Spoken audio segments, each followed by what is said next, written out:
Student আমরা search অ্যানালিসিসের তিন টাইপের কোশ্চেন মাত্র 40 সেকেন্ডের মধ্যে শিখবো। তো ফার্স্ট টাইপের কোশ্চেন কি বলছে √5 ইনটু √5 ইনটু √5 ইনটু √5। তো এই টাইপের কোশ্চেন আমাদের দেখতে হবে কতগুলো আন্ডাররুট আছে 1 2 3 4। একটা আন্ডাররুটের জন্য একটা 2। তাহলে চারটে আন্ডাররুট আছে তাহলে চারটে 2 কি করতে হবে গুণ করতে হবে। চারটে 2 গুণ করলে কত হবে আমার 16 হবে 16।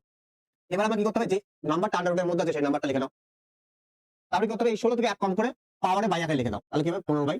তাহলে রাইট আনসার কি হবে 5 এর পাওয়ার কি 15/16। দুই নাম্বার টাইপের কোশ্চেন দেখো √6 plus √6 plus √6 plus dot dot infinitive চলতেই আছে। এই টাইপের কোশ্চেন কি করতে হবে এই যে নাম্বারটা আছে রুটের মধ্যে এই নাম্বারটাকে এমন দুটি নাম্বারে কি করতে হবে ব্রেক করতে হবে যাদের ডিফারেন্স কি হয় 1 হয়। তাহলে আমি এটাকে ব্রেক করতে পারি 3 ইনটু 2। আমাদের ডিফারেন্স কত 1। যদি আমার প্লাস সাইন থাকে তাহলে কি হবে আমার বড়টা आंसर হবে কি হবে आंसर 3। এখানে কি আছে সেম কোশ্চেন কিন্তু মাইনাস সাইন আছে। মাইনাস সাইন তাহলে কি আমার ছোটটা आंसर হবে কি হবে 2।